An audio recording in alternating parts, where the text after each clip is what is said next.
case our own responsibility, but the success of the organization have always been achieved in partnership with many NGOs inside organizations and partners here in the Cape and in many other parts of the world. So we thank you for that. We also want to thank Leiden University for hosting us, not only today, but also for the support that Leiden has given us over the years.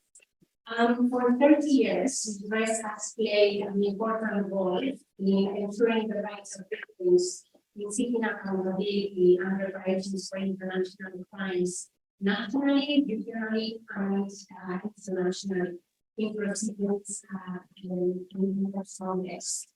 And that work started around 1998, but in June 1998, former business Fiona McCain is here with us today, was addressing the ASC plenary of the International Criminal Court on behalf of the Victims' Rights Working Group, the coalition of the ICC.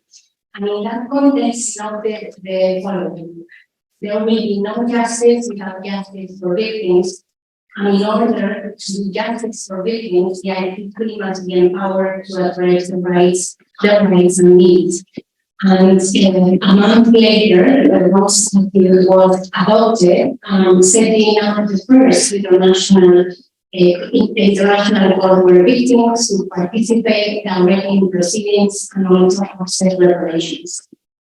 And so the work we REST with the coalition for the ICC, the FIDH, and many other colleagues was really instrumental to get to that point. But since then, we've continued to ensure that the normative achievements actually result in access to justice and reparation for victims in practice, and to try to push the standard a little bit wherever we could. So we participated in the drafting of the UN Basic Principles on Reparation that were adopted by the General Assembly in 2005.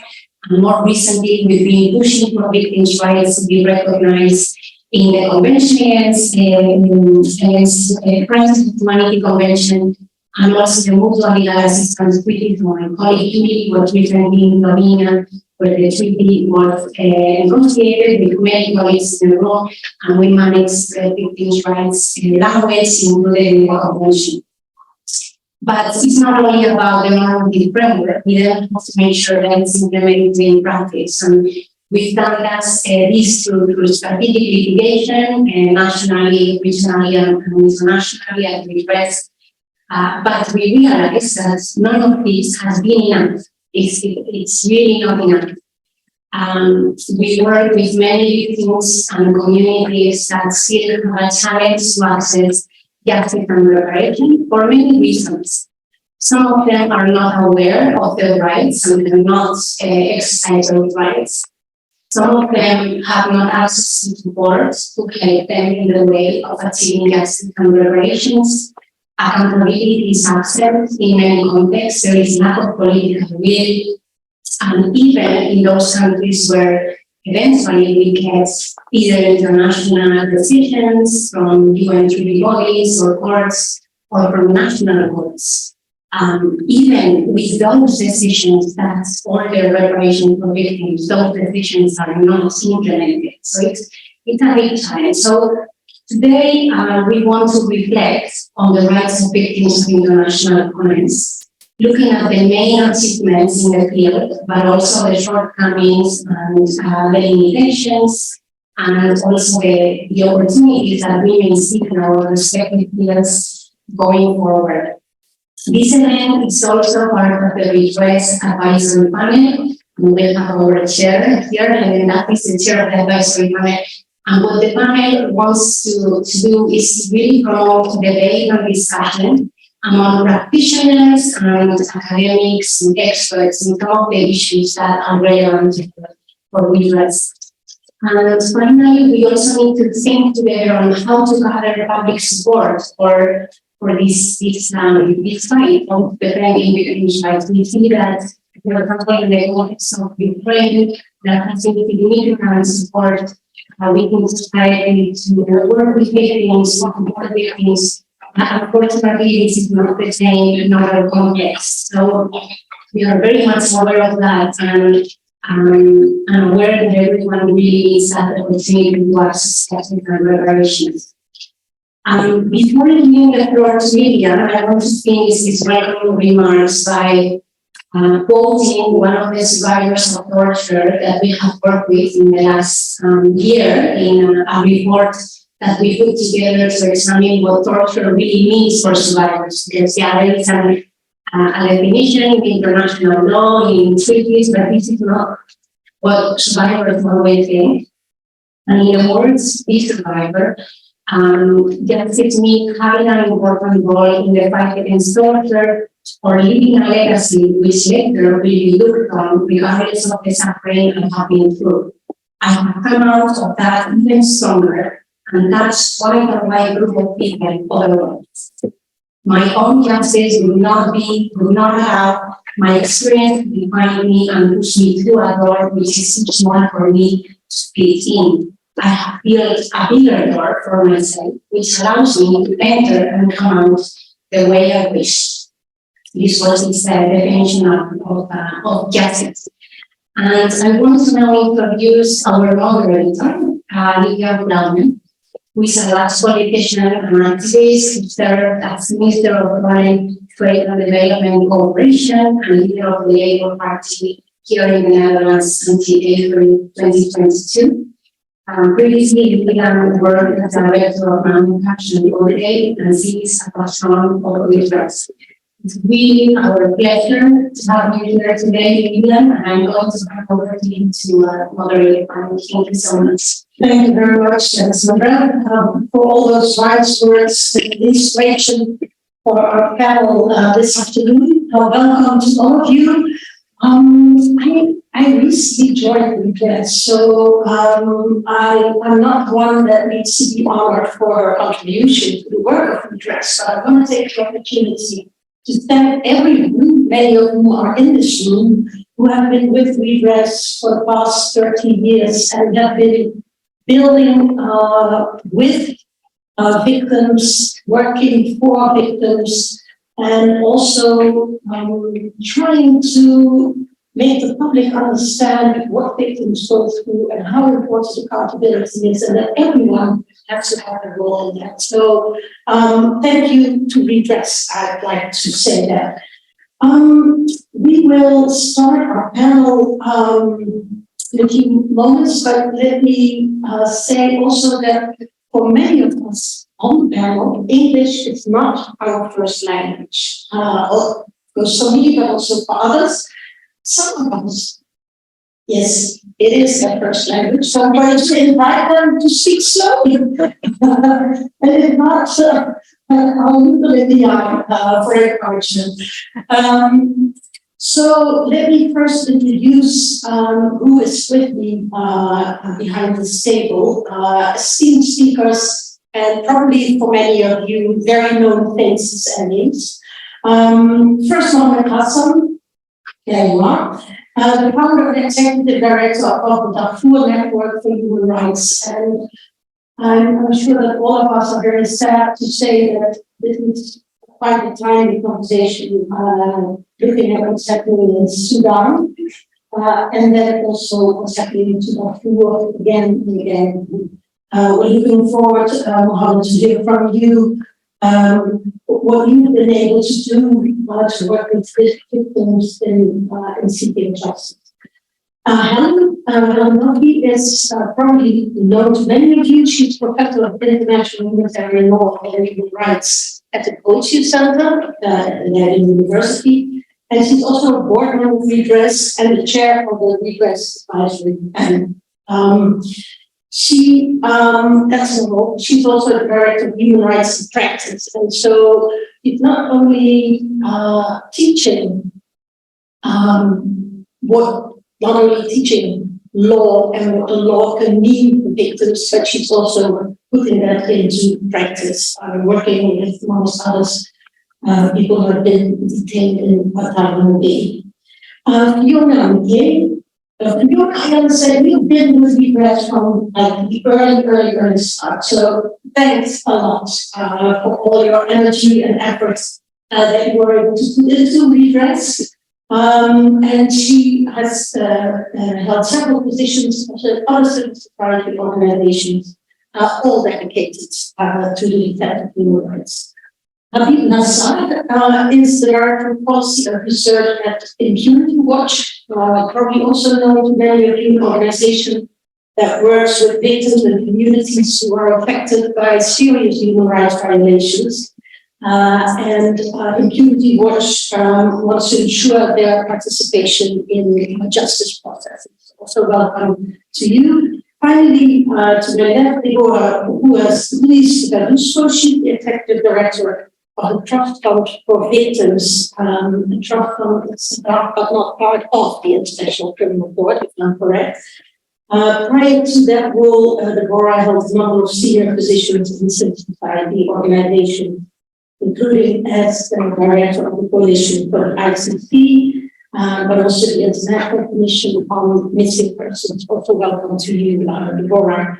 Now, looking back at 30 years of trying to make sure that there's accountability for victims, I'd first like, and this is the most difficult part of the panel, I'd like to invite all of you to just, if you think about that struggle, the one word that comes to your mind, and we'll get back to that later on, because I feel that's probably worthwhile unpacking. Deborah, can I start with you? Hi.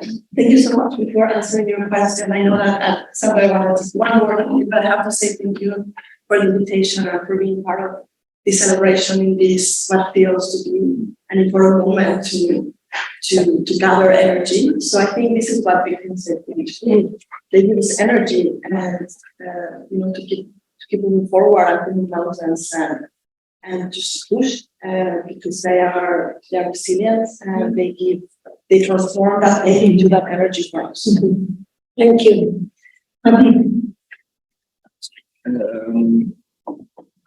Yeah, I would also, take a bit of being on this panel really to wish Redress and all the friends working at Redress really a wonderful anniversary for an incredible organization.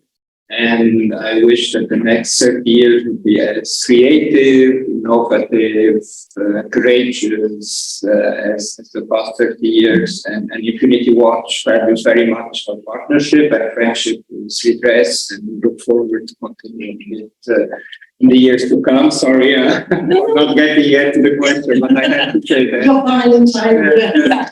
So I would say agency. And I think it's complementary to what Deborah said, and I will elaborate later on. Thank you. Thank you. Ellen. Thanks so much. Well, just on behalf of my Woodfeed Centre, I think just add my welcome as well, and thank you so much, and congratulations to Redress. It's really an honour to be a board member and also partners of the panel, and this panel here this evening. And I think my one word, picking up on theme that Deborah started, I think my one word is resilient.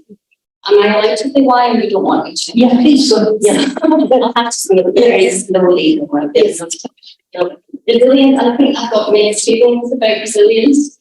On the one hand, it pops into my mind because I think it is so inspiring to think of, I've seen in my Redress work over 30 years, how resilient victims have been, and how they've taken that victimization, become survivors, become advocates sometimes. And that's really impressive and inspiring. But the other side is how much resilience people need in order to take forward justice against the obstacle that they have to endure. It shouldn't take that much resilience. So it makes me. Yeah, thanks. Mohammed. Thank you so much. Thank you, this organization for this class. And also thank you for the university also to be here this month. And also thanks for the position for ICT the big chance from Sudan to come here. But it's a central regulation training. Some of them in Assalamu alaikum. Yeah, religious Rabi Fatima, more than 1 year. Religious have been working in Sudan to prevent the victims and torture more than 30 years. Religious really have good certificates doing in Sudan, certificate about the church and mechanism of many campaigning about victims. So I'm very happy to be here with this. That's really this meeting I think was also needs to be here to give them the pleasure support the related also but especially victims at home. So that's we're here today on behalf of the citizens. Yeah, thank you, Mohammed. And if you look at the work that you've been doing with victims or survivors, what would be the one word looking back at that all those years that you put your energy in? Let me first start from the situation we are going on this work. So I think all of you are hearing about Sudan. So that's the biggest story in social media, but you are not seeing the ground. Sudan is become North Sudan now. So after the Gina problem, Sudan became like so. Well, I don't mean, but since independence of Sudan never happened, yes, before 2 months. So Sudan now more relations, clashes between Arabs and South Sudanese force, Sudanese and Texas.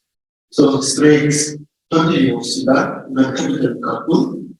So Sudan will be against war in other states like Florida and Brunei. But now the war started from capital of Sudan, Khartoum. So Khartoum now, people like 80% now reach Sudan across the border, going straight to Cairo, to Chad, and Syria, and Eritrea, and South Sudan, and Uganda. So this war, this totally destroyed economics and lost a lot of property, building, and so most of life, a lot of life lost in Sudan, Khartoum. So the war started not stopping Khartoum. The war is going to move up to the Darfur region. The Darfur region, Darfur is certainly more than 20 years. We have one of the meetings was from Kalmana. So when I was started in 2003, we had displayed in Kalmana. But now, after 15th of April 2003, situation is became more than 20 years ago. So why? Because the war started in the city. The war city is only war in the villages and other areas. So the war started in the city, totally destroyed all basic economy and basic resource of the civilian, no power, no water, and everything is destroyed. So this war totally influenced the humanitarian crisis. You believe me, now that war, people need to now we have almost 60,000 people. So what people just eat and trade, no food. That probably didn't know 20 years independent organization there. People who vote in the coalition. Now comes people missing. Let's see what you do. The victims now want to listen, want to water, want to feed, foods, missing. And season now the autumn, now season of autumn. So This is the one was and another says what's happening in Algeria. Really, what's happening in America too.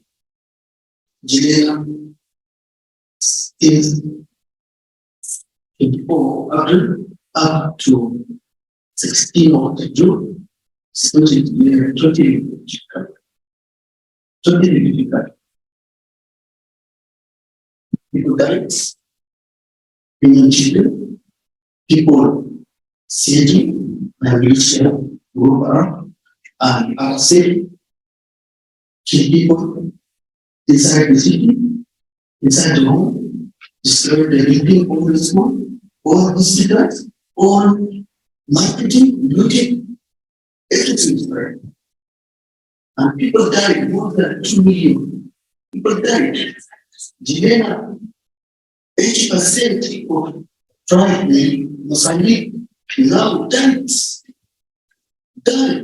And all of them people now across the country are going to shot as you all of those in the video, and also going to South Africa, and also the history of the women and children. And also the government of South Africa. This is key and came immediately and copied video and abused the body of the president. The government was that one. Because why this belonged to Muslim tribe. And also see abuse. People, Saturdays, the birthday in the city, when you open them to go to church, they can abuse you them. They women and children and abuse their silver. Many languages are they abuse these people. Especially in Sudan, in Darfur region, and it's become very dangerous. We need solidarity. We need solidarity. So, even here, I'm looking at it here, I see, here, Turkeys. In the morning, every day, bullets or shooting, bombing. No one intervention to stop this, even international collaboration. Still now, no organization intervention in the region. That's the big things.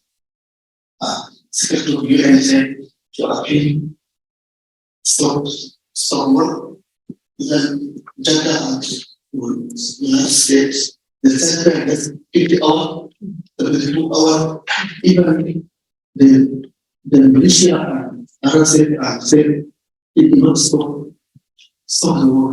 But we don't respect this agreement. So, things to the civilian Sudan.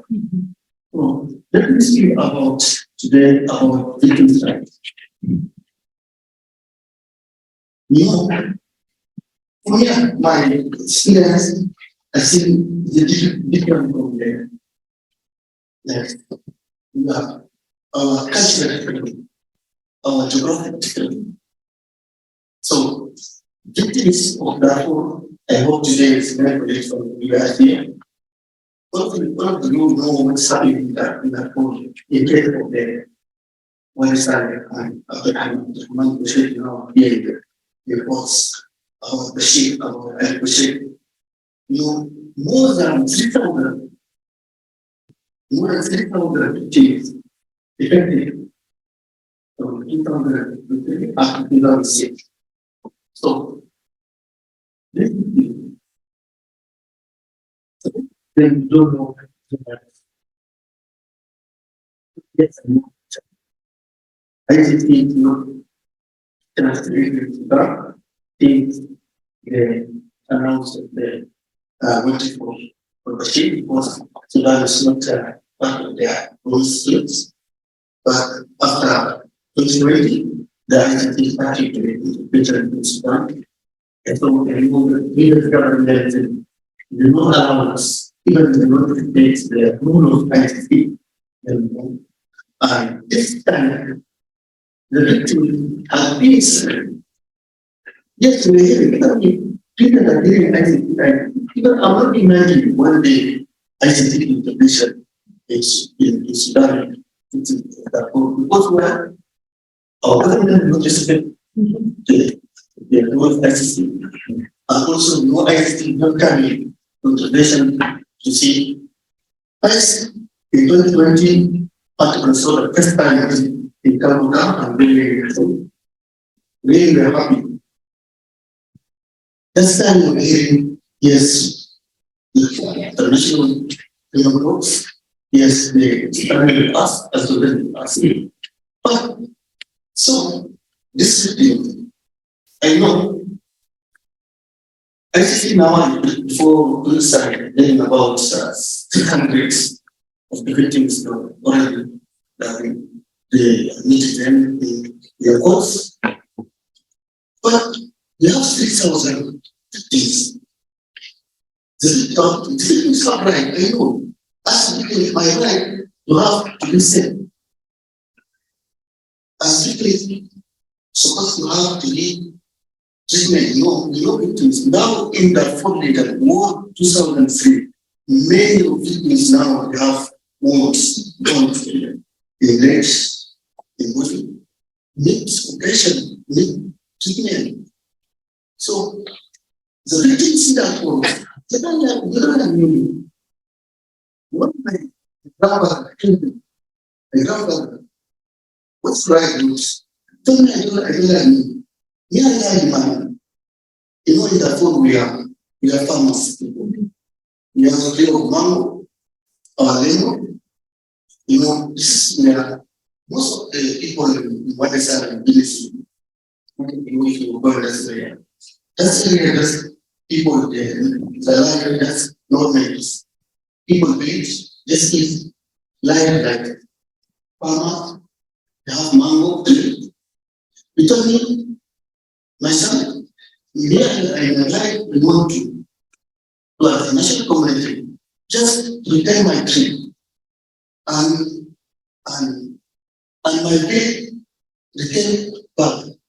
And also I want to stop the war. I don't like to go back and war is that. It's a giving me.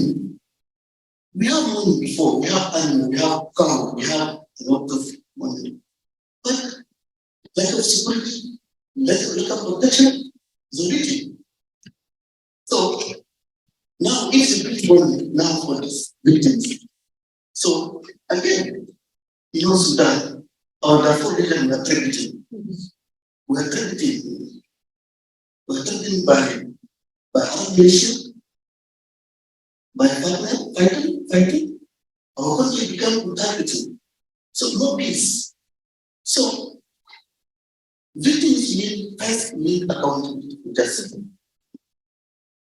Justice. Yes, no. 20%, I say justice in Sudan is at most only one time question now reports. But you have machine. You have after the said you have the you have data. Why person? How this justice? How victims to be happy? You see it. Even now we was like we don't know machine where it's now. We don't know where it's now. We don't know the same way it's now. I don't know if this Douglas. So how this is 55. So this is one of the change. Another thing. Well, can I come back to you later? Okay. Because I wanted to ask you not to follow up on what you have said about the need for accountability and justice and how the ICC is working to engage victims, but also to reach out to victims, which is, as you said, very important. So I want to ask Fiona to speak to that a bit more, and then later I'll come back to you. Thank you. One word. Yeah, yeah. Well, you know the word I keep coming back to. Do I need this one? Yeah. Is meaningful. You know, why are we doing all this? It has to be meaningful. it has to have some value for the people who suffered from the crisis. Yeah, thanks. And how, if you look back at, your 30 years of work that you did journey with us, where do you feel that we are now? I mean, what are your successes? But also, if you listen to Howard, when he talks about victims in Vancouver and lack of accountability, how do you see that we need to move on? I mean, these are big questions, but I do hope that, and I'll come back to all of you also, that we can bind ourselves towards next steps. So you're asking about next steps in terms Yeah. of the or in terms of because Yeah, so looking back at the work that he did for the past 30 years, do you feel that, we made progress? And how would you listen to what Mohammed said about people that are for the suffering now? How would that mirror that? I think one thing that's important is not to sound things too to make it seem as if there's a magic wand, there's something like the ICC or some other accountability mechanism where it has its place. But I think there's a responsibility on institutions to not promise things that can't be delivered, and to be really clear about what is the role of an institution like the ICC or some other kind of accountability mechanism, and how it fits in other things that really need to happen. I mean, you talked about the absolute urgent needs people have for medical treatment. And looking at the taking station, I mean, the ICT, good strides there, we've been part of that. So what are the lessons you would say to be learned, not only for ourselves, but maybe also for other institutions? Oh, goodness. So I think the lessons are about that then the easy things, the easiest things are about how do you deal with the law, how do you deal with the procedure, how do you make these institutions work. I know lawyers like to make a big deal out of it, but actually those are the easier things to sort out. And I think in terms of the FCC and many other institutions like it, those things where you have willingness and where you have, I want to say, creative lawyers, then you can find those kinds of solutions. You can have legal procedures to make things happen. The biggest thing I've taken away, if you like, from trying to make participation in different contexts, preparation work, is that the hardest part, but the most important part, is how do you really make it mean something to the people. And I think, I know that, I was 12 years at the OCC trying to make this work with many colleagues, and I know that there is a huge willingness to do the right thing, to do it in the best way possible. But that's where the challenges lie, and I think that we should be humble and look for lessons in many places, and not just from our own history or from as an institution. That, for example, when I see how the special jurisdiction in Colombia has had what they call dialogue with victims, and that's very inspiring. And they in each different place, each different community that they are, the tribunal is dealing with in Colombia, they are trying to look at what is the best way, most appropriate way to engage properly with the people. How are the people used to engaging with outsiders? how can we best facilitate the situation where they can really communicate about what they think about what their needs are. So I think there are things, and I think that it's about casting the net wider in looking for places to find lessons. Which, also brings us back to, happy to you when you talked about agency. And so what conclusions have you drawn from your work, with victims, for example, in Syria, on when it comes to their engagement, and their participation and their agency, basically? Yes, thank you very much. I will try to build on everything that has been already said, because we heard already very interesting things. So we do often, hear beautiful, nice language of victim participation. We do have now more and more strong norms of and about victims' rights, and I want here really to commend the work that Grace has done around the convention, for example, on crimes against humanity, that does include some strong language. But the challenge has always been, as Alejandro mentioned in her introduction, to turn, the nice words, the language, into some concrete measures to ensure effective and meaningful, to quote Fiona here, participation of victims. This is really the big challenge. How to turn participation from just ticking the box exercise, in which everyone in the field agrees is important to do, but then the challenge is to find the right ways to do it. And as Fiona said, we should look in many places to find answers. And one of these places, I think, where we can find answers is by asking the victims and the survivors themselves. How do you perceive victim participation?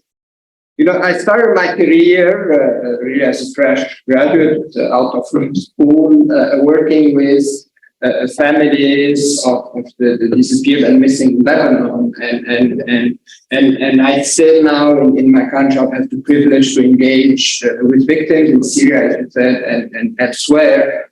And I can say that the lessons I've learned from this experience are essential. I would really very quickly share a few of them, if I may, of course. But first, I would like to say, that at this very moment, the UN General Assembly is discussing a draft resolution to establish an international institution to search for missing persons in Syria and support their families. And if this is happening today, and we have a vote scheduled for next week, and I keep my fingers crossed, but if this is happening today, it's really the result of victims' activism.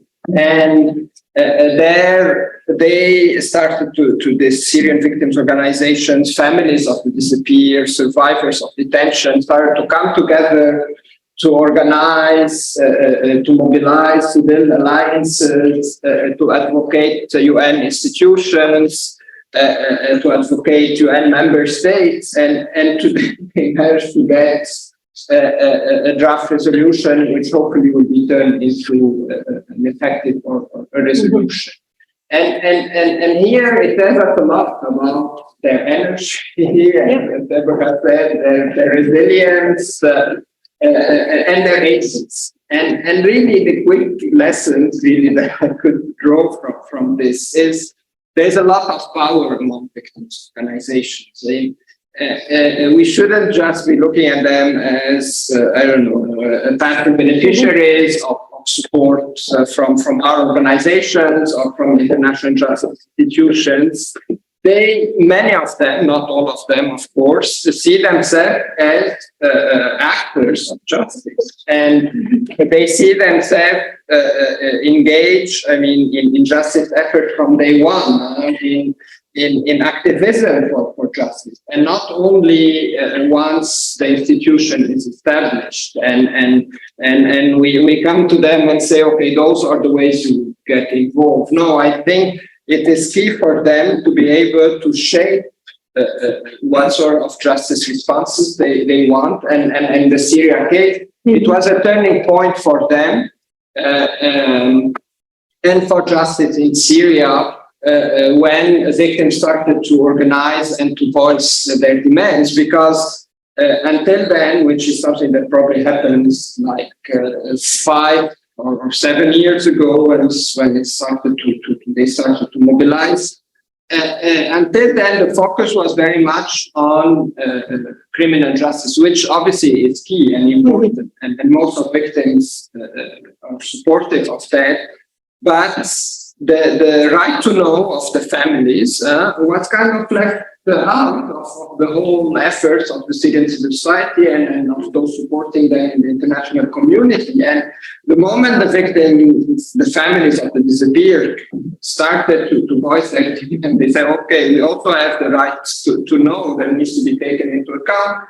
And this is how we got to the UN General Assembly. So it is really important that they get to participate, I would say, at every level of justice processes, from shaping responses, really to participating in the institutions per se. But also, institutional participation, I would say, is not sufficient. It also, and here also, I think this example is interesting. The participation in informal spaces is very important. So their activism and we as international justice organizations involved in transitional justice should really support them also in their activism, and not only to engage with the court or participate in a truth commission hearing or so on. I think this is really key, and also in one last lesson, so I don't take too much of the time from my colleagues. I think that the institutional participation that are guaranteed by international norms or that exist within the ICT, and I'm sure my colleagues would agree with that, would remain elusive if they are not accompanied by true efforts that are cannot only be done by the institution per se, but by us as civil society, to deal with structural and political and financial and cultural obstacles and gender obstacles and language obstacles and a range of obstacles to the participation of victims. So it's not sufficient to say, okay, we have a victim unit in this tribunal. If we haven't that with gender dynamics, gender discrimination, women victims will not get to participate, even if we have the best mechanisms in place. And this is just one example. If there is nothing to address mental health and psychosocial support, we cannot expect victims to participate effectively. I mean, and I have a lot more to say, but I'm sure my colleagues have. Thank you very much. Yeah. I'm going to pick up what Habib said on the urgency for us to make sure that victims can voice their demands. And then, of course, I'd like to come to you, because the trust fund for victims is, if I'm correct, is focused on making sure that victims get reparations. And so I wanted to ask you, why do you feel it was so important that the fund was created, and how do you feel you've been able to, to fill in the void and make sure that victims can voice their demands, but also get their demands? It's a big question, I know. Thank you. So I started this job less than 6 weeks ago. And like many of us in this room, I started in this job because we are critical of the trust fund that has fallen short of what we wanted it to accomplish.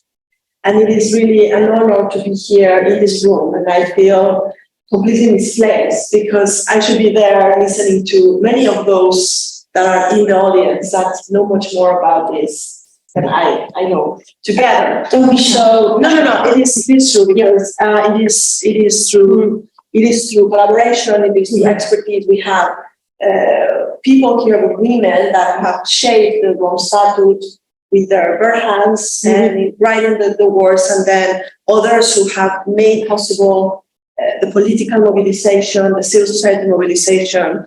And then we have those who are working in the institution that was established and that are, trying to make it work. And it's hard. Yeah. So I just want to start with that idea. So what was the idea? The idea was that we are not only punishing perpetrators, but we are also, and certainly accountability is a way of redress to victims, because that also gives them information, that gives them participation, but also that it gives them reparation. And it comes to the basic element of, if my car gets crashed today, I will get compensated, probably rehabilitated, and probably I will get a new car. Yeah. But if I'm raped as a result of war, I'm not going to get anything. So is this notion that how is it that in our normal convenience, it's normal for us to think of us as yes, of course. But when it comes to a massive amount of humans who are suffering the hands of power, of power dynamics, we are not able to galvanize that solidarity, not out of charity or empathy. Of course, I think that's the only way that I would associate with victims. It just ignites in us this ultimate empathy, but it shouldn't be out of that. It's because it's the right.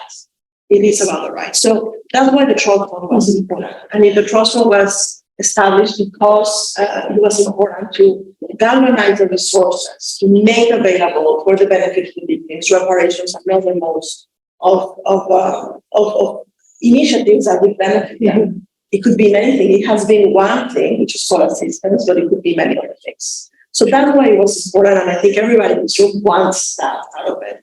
And there have been, I have to say, in the 6 weeks that I've been there, I've seen that I can guarantee that the contributions is more than 64 million that have been given in the life of the trust fund.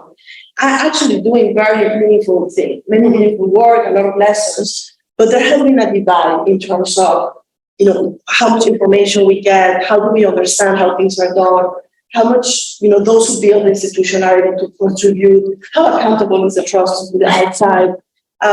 So there's a lot of work to be done, and I feel very privileged and an enormous responsibility, but I do feel that I have learned very well from my teachers in terms of what is it that from the trust fund, and that with collaboration we can achieve it. So that's why it's important. And the other thing that is very important, I believe, is that a man has just been, working with Ukraine about an element of reparations, and then also Yemen, and then also Syria, and then also in Colombia. It's not a question anymore. And this is, it's not because of the trust, but it's because that movement that established the Rome Statute kept going and said yes at the NCC, but also elsewhere. And that is the 30 years of redress that we need to celebrate, and the 30 years of how redress has built and contributed to a coalition for the NCC and to bring us all together. So I think that we need to celebrate that we are talking about it, and it has to become more central. And I was talking to some colleagues at the court. We have spent the past 25 years since the adoption of the Rome Statute thinking about the right jurisprudence, the mens rea, the elements of the crime, command responsibility. No, yes, but jurisprudence on reparations. We have not put our brains and energies maybe we have, but the rest of the world has. And now is the time. It's the time because the orders of reparations are there, because the programs are there, because the victims have been identified by BVRS was there, and we can succeed, especially on some cases like online, where we have all the elements to succeed, and it's going to benefit not only the urban victims, but also it's going to teach us all how we can make it work. So, I mean, in terms of, I would like to make more reflections about the victimization, but you are the experts. What I can say in my experience from where I am at the moment, I do think that there are 3 important elements that we do need to recover to move forward to what I believe is our common objective. So that is the beauty of this panel. We're not trying here to persuade anybody. We are all in agreement. The question is, how do we get there? As you know, there is this story about flight or fight, right? Mm-hmm. You are in stress, yes, you fight or you flight. But feminist theory has actually, sustained by science, have demonstrated that animals under danger in some occasions do have a third mode, which is collaboration. Mm-hmm. And they work together to, escape their those who are chasing them. And I do believe that this is why we dress, and the dressing is participation with the coalition, and why all of us being here in this room is so important. We don't know how to collaborate. The other one is with respect to the institutions that do need to exist to make this happen. It's really about managing ourselves. We replicate violence, the patriarchy, the abuses that we have in our societies, and we bring them to the institutions that we're creating. And, if our institutions would be biological entities, they would not survive.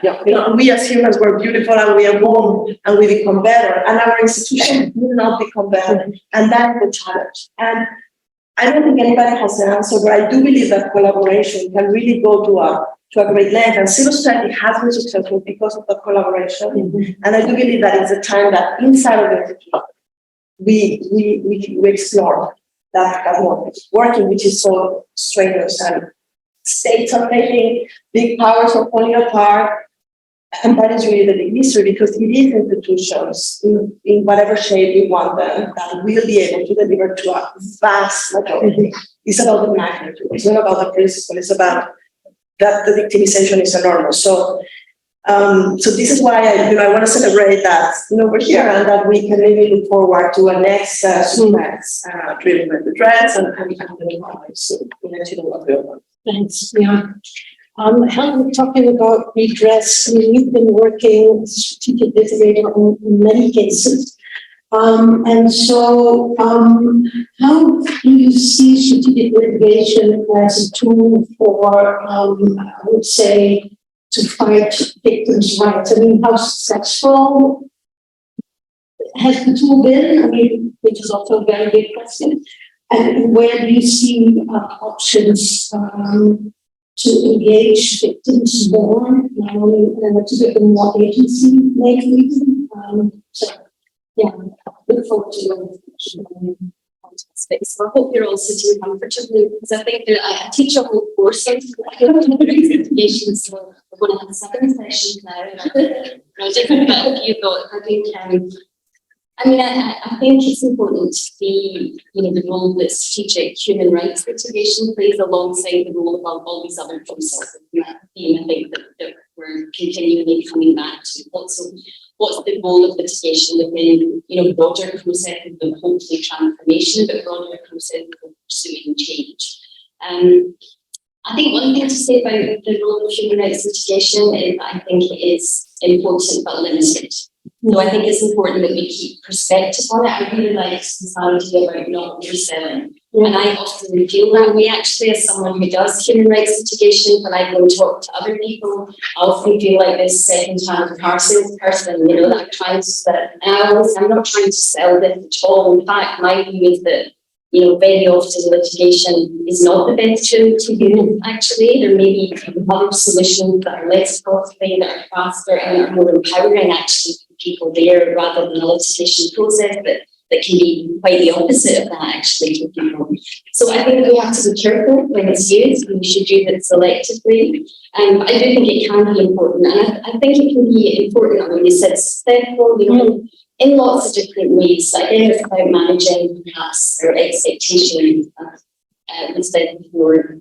The way I think what we can say with some confidence is that many examples of strategic human rights litigation have been successful in sort of changing the kaleidoscope, in changing the landscape a little bit. And then on that basis, we can then move forward to pursue some other type of change. What I think strategic litigation, human rights litigation, almost never does is the problem. It never in and of itself is a solution.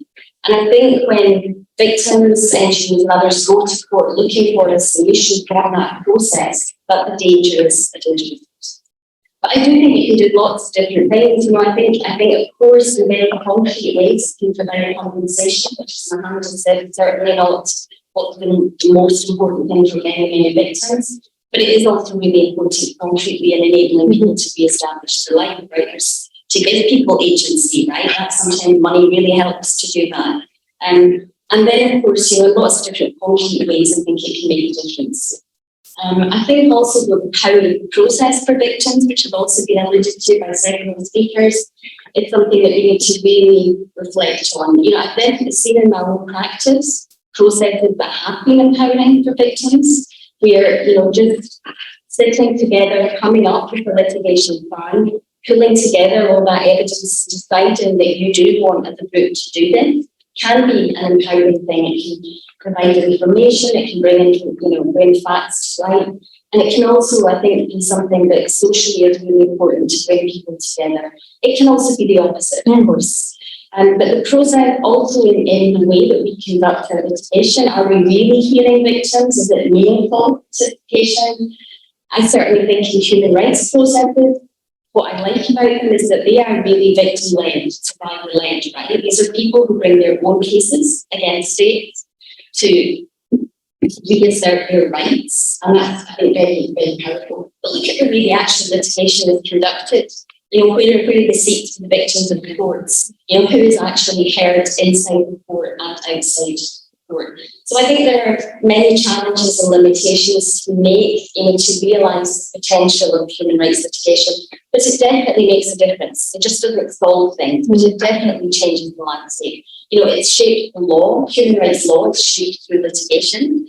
It's changed the law on the national level. It's triggered changes in policy. So, it's helped, I think, in some ways to make it more difficult for repetition in the future. And I suppose I like to think that in some situations, at a minimum, what it does is it sends that message that this is not normal and it's not acceptable, And that, I think, is really important in terms of kind of reasserting human rights, the value of the human beings, the high violations, and sort of reasserting the rule of law. I suppose that's put it a little bit too high. So it's a tool, I think. It performs a function, but it's not a solution, certainly not and replete with obstacles and difficulties for victims. Thanks, Sally. We do have some time for questions from the audience. And so, this is your moment. Yeah, please. And then I'll come to you in the microphone. All the best. Yeah. And if you'd like to say your name. I do.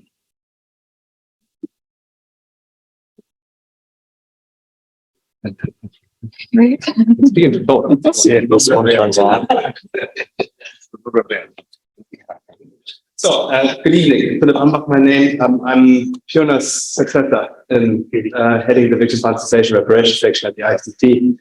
I was intrigued by one comment that you made, which I find incredibly powerful, and that is we should be thinking that we always know what victims want.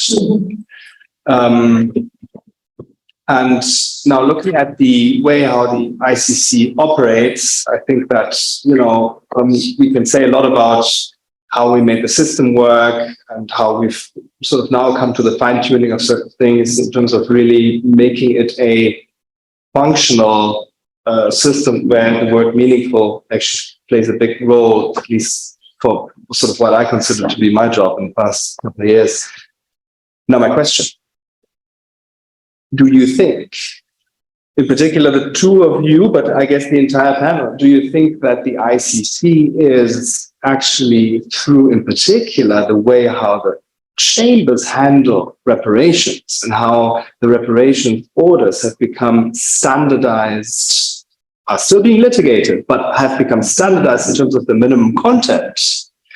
Are we running into the wrong direction with the ICC in trying to put a standardized formula onto completely different victim contexts in the different situations in which we operate? Sure. Thank you. Thank you. Maybe Happy and Deborah, and then in case you, the next question is different plans. Happy, please.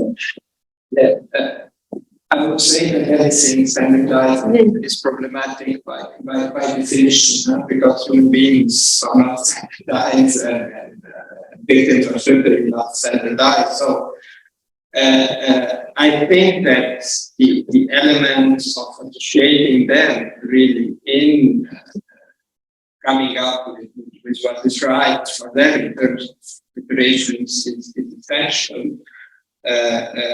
Because each situation has its own specificities, but also there is always this major debate in our field about victims' expectations and the need to manage victims' expectations. And I honestly, based on my experience and engagement with victims, I think they are the best ones to manage their own expectations, and they don't need us to manage it. So to say what's good for them and what's not good, what's realistic and what is not. Once they understand how the system works, they are more realistic than we can be. As an activist, sometimes more idealistic than they are. So I think it's essential. How to do it is another question, a long question, but it's essential to ensure that they participate and influence this process. I get it that this is a judicial process and there are limits to victim participation and we have the right, the defense that is at stake here. But I think that there are certainly ways to do it, and this reparation will be meaningful for them if they have participated in shaping them, and nothing was, and there was no assumption about what they want. I'm not going to give examples of assumptions in many situations. Probably just one quickly, if I may. Yeah, please. You know, it's interesting because the international community and the Security Council, which is so rare when it comes to international justice, adopted a unanimous resolution to establish UNITA for Iraq, assuming that this is what the victims of ISIS wanted. Honestly, when you talk to the victims in the ground,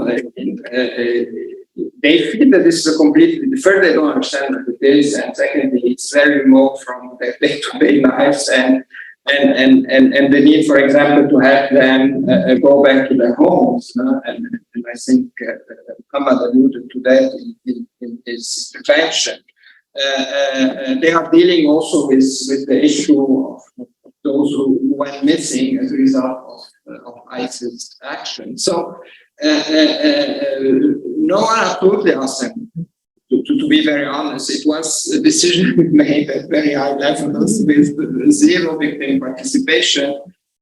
And here to go back to the question of agency, I mean, ensuring they participate is already a step towards justice.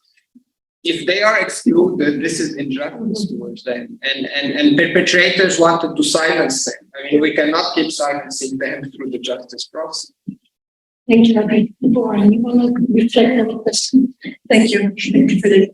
I think we're all very, we as a community, if that's what we are very comfortable with reparations, I'm very comfortable with victims. So I see that your students have just these attempts to go one step forward, one step back, and not knowing what to do, having to marry efficiency, with numbers and magnitude and judges that are not dedicated only to doing this. They have other cases and looking at many things. So is the jurisprudence being conducive? I think that the jurisprudence can also allow us, because we as participants in the proceedings, VPRS and trust for victims and the legal office have the possibility of providing observations. And I think we, at least the trust fund could have can in the future, open the opportunities and explore. And I think this is what we're doing. I think the trust fund is and has been exploring, and what I would like to do is to communicate what has been those experiences in exploring and saying, well, Katanga has been direct compensation and cows and goats have been given with a very symbolic value, and then in other cases it's medical rehabilitation and economic, socio-economic rehabilitation, and in Mali is a reconstruction of the mausoleum. So there have been so many experiences. I mean, so these chambers, within its imperfection, have allowed that diversity. It has happened. I think it's more also, I see it also as a practical level, because we do have a bit of a chicken and an egg. You need a decision to then go and ask the victims what do they want, but what do they ask them if there's no decision? What are the parameters? And we're just kind of lost in this, and therefore maybe towards the future, we just need to keep asking without the need of the chambers telling us to ask, but to do it constantly, so that when the chambers come, we're able to be better prepared, better informed about what could be general proposals, and again, collaborate so that proposals can come as rich as possible, as imperfect as possible, but at least hearing their views and incorporating the views. And this is where not only BPRS and the Trust Fund can participate in the future, but also with civil society and with the experts that have and can bring experiences from other places. Now, what we're doing at the ICC is not being done anywhere else. I mean, we're looking at very different contexts, enormous, massive amount of numbers, very expensive to be in the field, to be present. So we can gather experiences, but it will always be far from our reach. So yeah, I think we are doing it imperfect, and we're just getting there, and we just need to keep going. Thank you. There was another question here.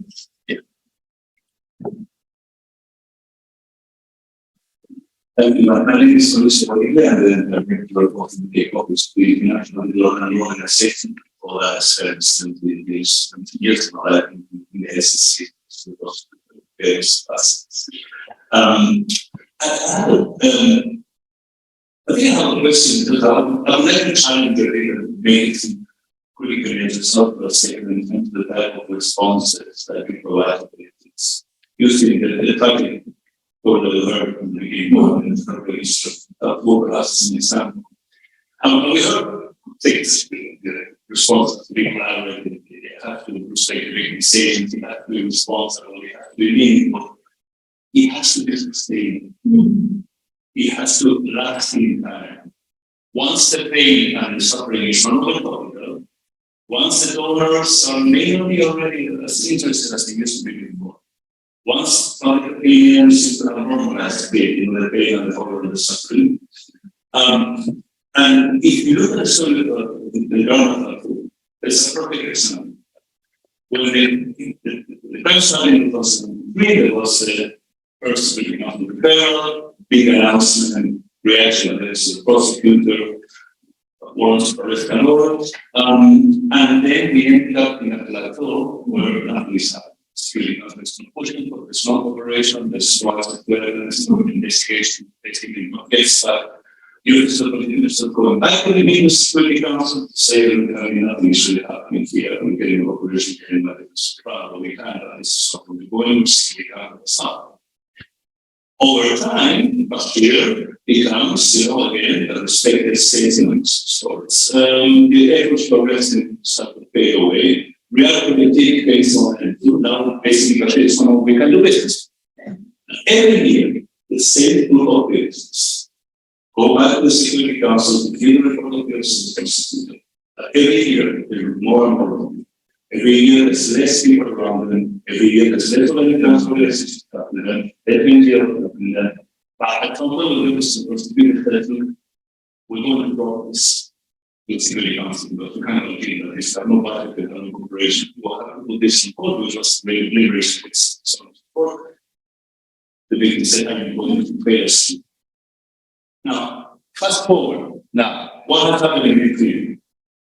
The army in Sudan consolidated the power to the point that they put this in this autocracy and managerial power. They became the right forces, better organized, better armed, great communications.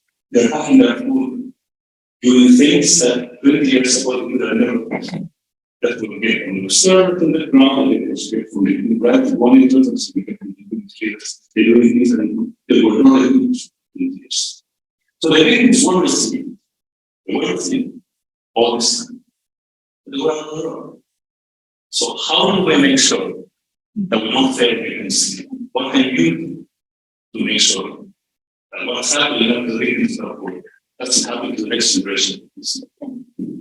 Thank you. It's beautiful that you're describing. And not only through unfortunately, but also some of this impact on the tracks. Seeing basically the same dynamic. It's a big question. I'm going to feel to the phone, and then it's the thing about a panel like this is that so many questions come up that we feel that we need to debate with each other, and we all know that we're not going to get there in the limited time. But let me say before that everyone will be joining afterwards, and we have the opportunity to speak. So, for you, maybe something like the last words, reflecting on this differently, I would say.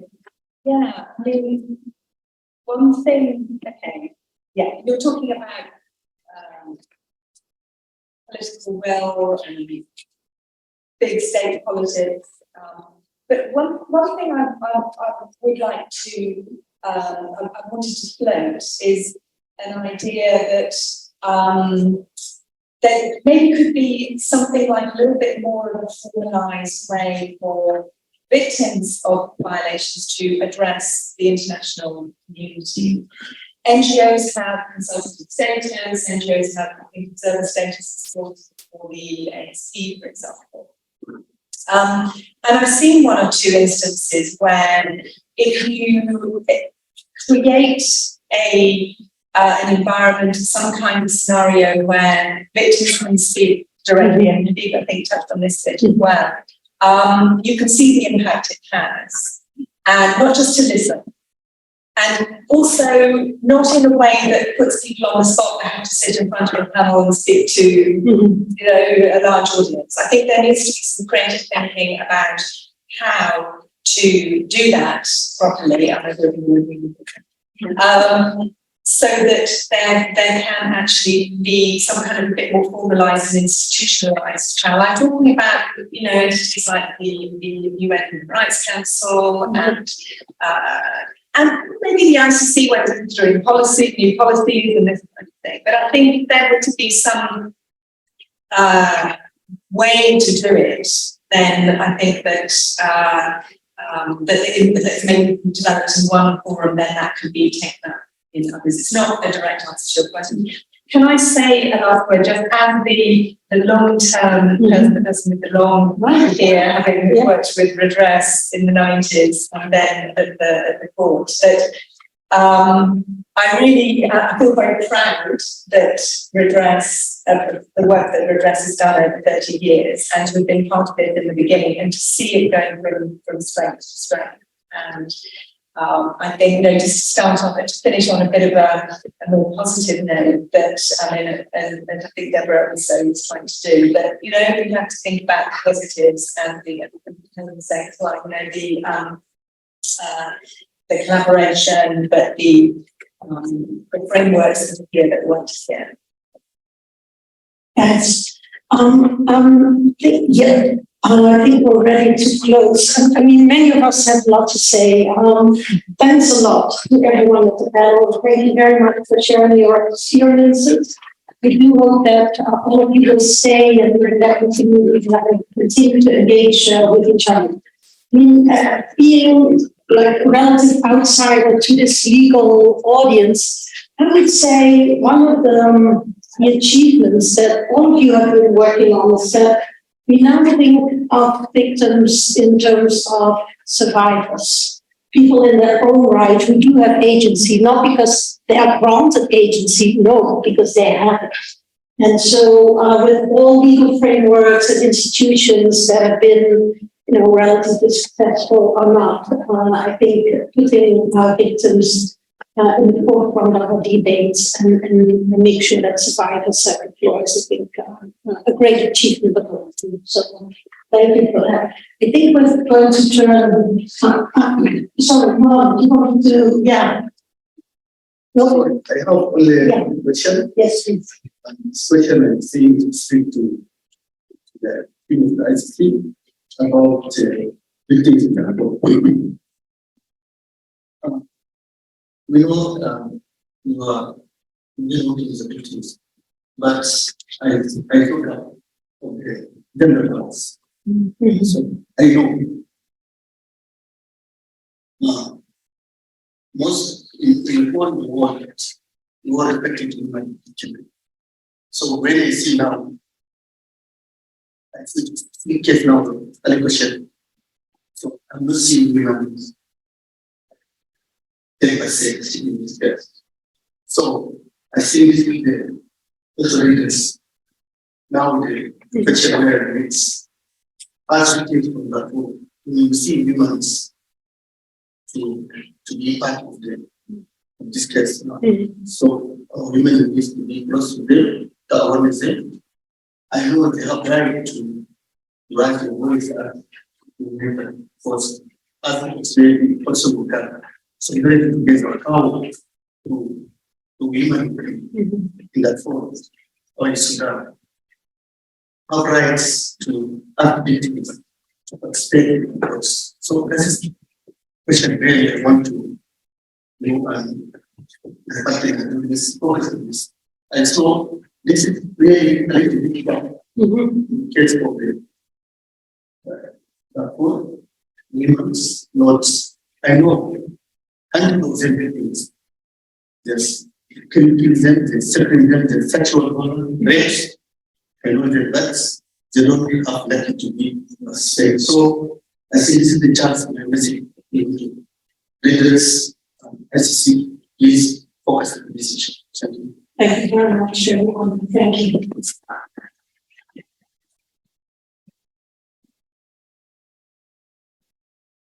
you. I'm Rupert Silver, the Director for Address, and I'll just finish off the unit, if I may. I think we've had a fascinating series of experiences from a very experienced panel looking at what's happened over the last 30 years in human rights, digital justice, and in international criminal justice. We've asked some big questions, and we've got the big picture, which I think has been what we were trying to achieve. I think the key message is that victims' rights and participation and reparation need to be meaningful, they need to be effective, compassionate, and sustainable, that last point that was made. The challenge, I think, that has come from the panel to us in the human rights community and to address is that we need not just to seek reparation, but to deliver reparations. We need not just to engage victims, but to ensure their full participation in the process for justice. That is the challenge, and that's what we will try and seek to accept in the next 30 years. So Redress was founded 30 years ago. It's actually the 10th of December 1992, but try organising an event in December. 30 years old is quite an interesting time to be. How many people in this room were not born in December 1992? Put your hands up. Yeah, it's quite a few. I didn't make it all the people. Yeah. But it shows you that this is an institution that now is beyond living memory, as it were. There are many people who don't know what was happening when we were created.